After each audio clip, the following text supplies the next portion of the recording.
दोस्तों यदि आप इंग्लिश बोलते वक्त अटक जाते हैं, क्या बोले नहीं बोले समझ में ही नहीं आता है, तो दोस्तों बिल्कुल टेंशन नहीं लेने का। आप लोग के लिए हम 10-10 एडवांस्ड वोकेबलरी हर रोज लेकर आएंगे, जिससे आपका स्पोकन इंग्लिश फास्ट, फ्लुएंट और कॉन्फिडेंट बन जाएगी।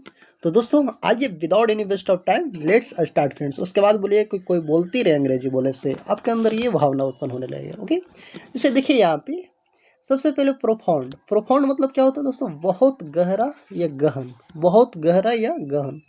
तो दोस्तों कम से कम एक वर्ड को दो चार बार रिपीट करिए। ओके, जैसे देखिए यहाँ पे प्रोफाउंड मतलब बहुत गहरा या गहन। ओके, जैसे देखिए यहाँ पे सिनोनिम्स की बात करें दोस्तों, तो डीप, इंटेंस और सिग्निफिकेंट। डीप, इंटेंस और सिग्निफिकेंट। ओके दोस्तों, ये सब का ये तीनों क्या है? इसका सिनोनिम्स। ओके, जैसे ध्यान रखिएगा। अच्छा, आप यहाँ पे एक सवाल उठा सकते हैं दोस्त कि सर यहाँ पे सिग्निफिकेंट मतलब क्या होता है? महत्वपूर्ण। क्या इसका सिनोनिम्स हो सकता है? तो दोस्तों हाँ, जरूर हो सकता है। आप लोग को हम यहाँ पे सिग्निफिकेंट को सेंटेंस में यूज करके बताएंगे। ओके, जैसे देखिए यहाँ पे यदि ये सब वर्ड्स को सेंटेंस में यदि आप यूज करके बोलते हैं confidently in front of people without fear, okay, तो दोस्तों और अच्छी बात है। और कम से कम at least repeat a sentence 4 times 5 times, कम से कम 4-5 बार एक सेंटेंस को रिपीट करिए। ओके, जैसे देखिए यहाँ पे her speech had a profound impact on the audience. उसका स्पीच था, उसके स्पीच का जो ऑडियंस पर वो प्रभाव डाला, वो क्या डाला? बहुत गहरा, मतलब प्रोफाउंड। ओके, तो दोस्तों जैसे देखिए यहाँ पे her speech had a profound impact on the audience.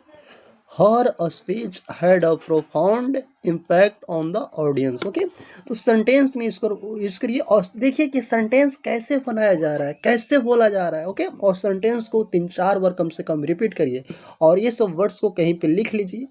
और जहाँ पे आप हिंदी वर्ड यूज करते हो वहाँ पे इंग्लिश वर्ड बोला करिए। ओके, नेक्स्ट है दोस्तों, जैसे देखिए यहाँ पे इसी पे the speech brought a significant change in thinking.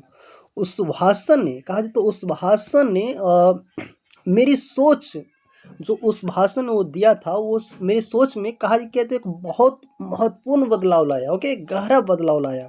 तो हम बोल सकते हैं यहाँ पे कि the speech brought a significant change in my thinking. The speech brought a significant change in my thinking. उस भाषण ने मेरी सोच में महत्वपूर्ण बदलाव लाया। ओके, जैसे देखिए यहाँ पे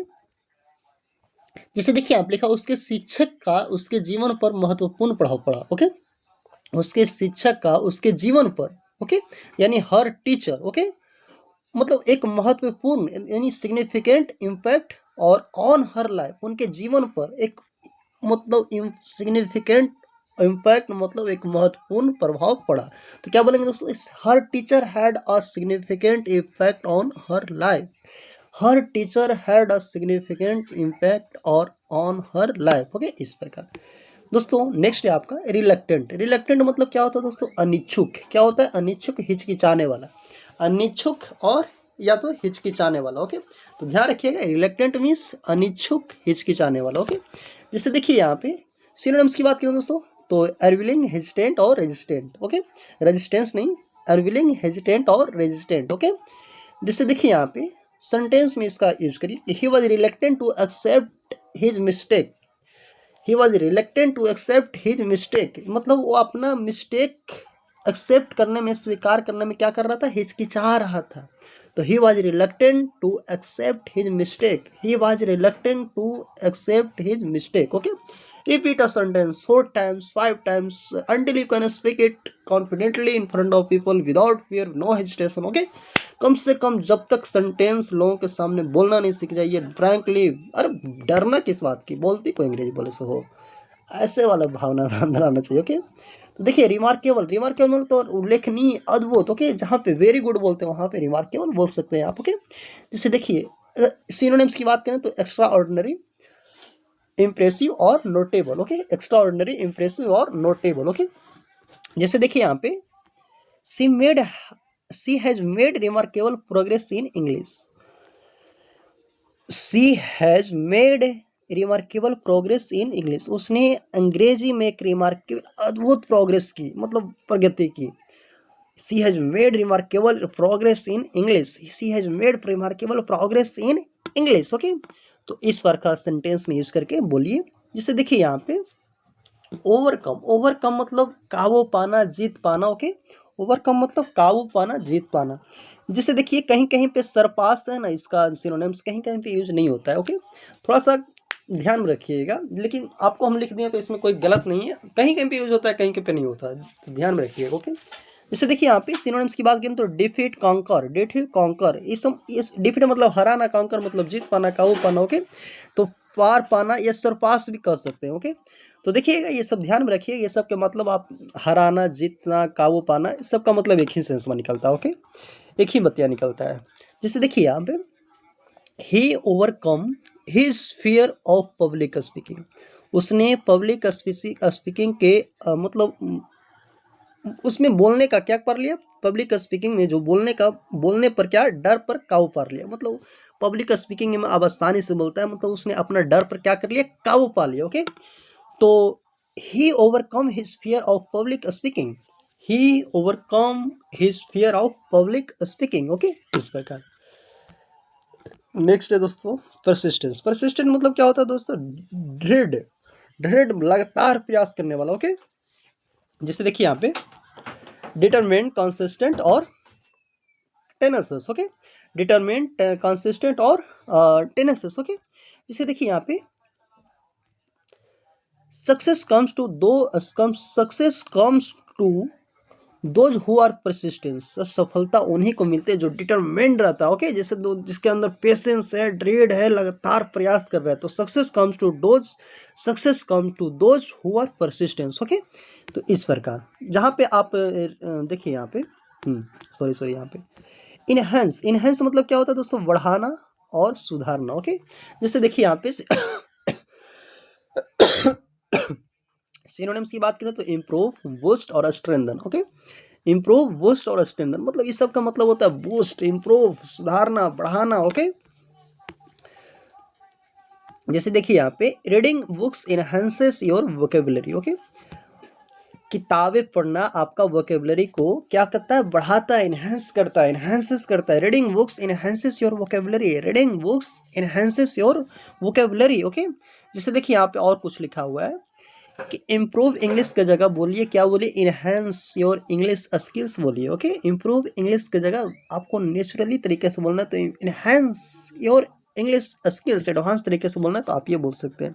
कॉन्फिडेंट, कॉन्फिडेंट मतलब होता है दोस्तों मतलब क्या बोला जाए, आत्मविश्वासी, कॉन्फिडेंट किस, आत्मविश्वासी। ओके, देखिए यहाँ पे कुछ कुछ जैसे वर्ड, पॉजिटिव, सेल्फ स्टडी, यहाँ पे सिनोनिम दिया हुआ, लेकिन कहीं कहीं पे नहीं भी प्रयोग होता है। लेकिन ध्यान में रखिए कि बोल्ड मतलब नीडर होता है। सर नीडर वही होगा जो सेल्फ मतलब उसके अंदर कॉन्फिडेंट, कॉन्फिडेंस हो, वही नीडर हो सकता है ना, तो आप ध्यान में रखिएगा, ऐसा कुछ है नहीं। ओके, लेकिन लिख दिए कोई प्रॉब्लम नहीं है। लेकिन जैसे देखिए यहाँ पे सी स्पीक्स इंग्लिश कॉन्फिडेंटली, वो कॉन्फिडेंट के साथ अंग्रेजी बोलती है। She speaks confidently English, confidently she speaks Hindi confidently. Okay, तो इस प्रकार अपॉर्चुनिटी, अपॉर्चुनिटी मतलब होता है दोस्तों क्या होता है, अवसर, अपॉर्चुनिटी मतलब अवसर। ओके, ज़्यादा देखिए सिनोनिम्स चांस, ओकेजन और पॉसिबिलिटी। ज़्यादा ओकेजन मतलब इवेंट वगैरह पर हम लोग ओकेजन का ज़्यादा प्रयोग करते हैं, लेकिन और ओकेजन मतलब ऐसा कुछ है नहीं, लेकिन आप ध्यान में रख सकते हैं चांस, ओकेजन, पॉसिबिलिटी। कहीं कहीं पे इसका उतना ना हो सके यूज अपॉर्चुनिटी का सिनोनिम्स में, लेकिन ध्यान में रखिए कि ओकेजन, चांस, पॉसिबिलिटी ये सब क्या है, सिनोनिम्स। ओके, तो जैसे देखिए यहाँ पे ज़्यादातर इवेंट वगैरह में यूज होता है। ओके, जैसे देखिए यहाँ पे आपका है कि this job is a great opportunities for growth, यह नौकरी आगे बढ़ने का एक शानदार अवसर है। Okay, this job is a great opportunity for growth. Okay, this job is a great opportunity for growth. Okay, यह नौकरी आगे बढ़ने के लिए क्या है, एक शानदार अवसर है। ओके, जैसे देखिए गुड चांस की जगह क्या क्या बोले, ग्रेट अपॉर्चुनिटी बोले। ओके, ज़्यादा अच्छा रहेगा। जैसे देखिए यहाँ पे चैलेंज, चैलेंज मतलब यहाँ पे देखिए डिफिकल्टी, ऑब्स्टेकल, ट्रायल। देखिए ट्रायल कहीं कहीं पे नहीं हो जाता, लेकिन इसके जगह पे हर्डल प्रयोग कर सकते हैं, HURDL। ओके, तो synonyms difficulty, obstacle, trial, hurdle. Okay, बोल सकते हैं। कोई दिक्कत नहीं है। सेंटेंस देखिए, जैसे learning English can be a challenge at first. Okay, शुरुआत में अंग्रेजी सीखना एक चुनौती हो सकता है। Learning English can be a challenge at first. Okay, शुरुआत में अंग्रेजी सीखना एक चुनौती हो सकता है। तो learning English can be challenge at first. Okay, learning English मतलब अंग्रेजी सीखना एट फर्स्ट मतलब शुरुआत में क्या हो सकता है, चुनौती। भी मतलब हो, कैन मतलब सकना, सकती। ओके, एक चुनौती हो सकता है। ओके, देखिए अचीवमेंट मतलब क्या होता है दोस्तों, उपलब्धि, अकम्पलिशमेंट, सक्सेस और अटेनमेंट। इसका सिनोनिम्स अकम्पलिशमेंट, सक्सेस और attainment. Speaking English fluently is a big achievement. Okay, speaking English है जो एक क्या है, बिग अचीवमेंट है, एक बहुत बड़ी उपलब्धि है। अंग्रेजी बोलना धाराप्रवाह फ्लुएंटली इंग्लिश बोलना क्या है, एक बड़ा उपलब्धि, एक बड़ी उपलब्धि है। ओके, तो दोस्तों हम लोग 10 वोकैबुलरी सेंटेंस के साथ सीखे। और देखिए हम थोड़ा सा यहाँ पे फास्ट बोले, सीरियस में बोल दिए, तो थोड़ा सा आप देखिए, हम यहाँ पे आलतू फालतू बात करेंगे तो आपका टाइम बर्बाद होगा, मेरा भी टाइम बर्बाद होगा। इस आलतू फालतू बात करने से अच्छा है, बेहतर है कि कम टू द पॉइंट, हम मुद्दे के बात पे आए। ओके, तो दोस्तों आशा करता हूँ कि आप लोग को हम समझ में आया होगा।